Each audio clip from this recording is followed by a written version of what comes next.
Unreadable by design. You've opened this book expecting a typical technical manual. You know the kind: bullet points, sanitized best practices, and lifeless diagrams trying to convince you that BPM is a neutral, mechanical craft. But that's not what you're going to find here. This isn't about maturity levels or methodology frameworks.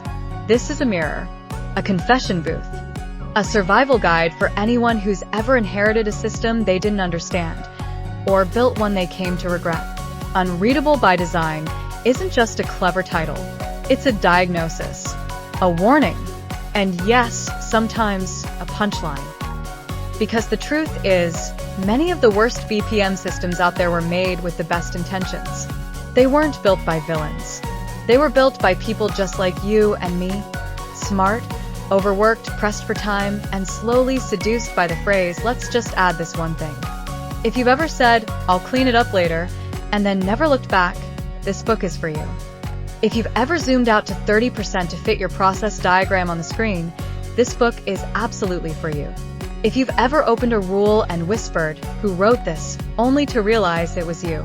You belong here. This is the beginning of your recovery story.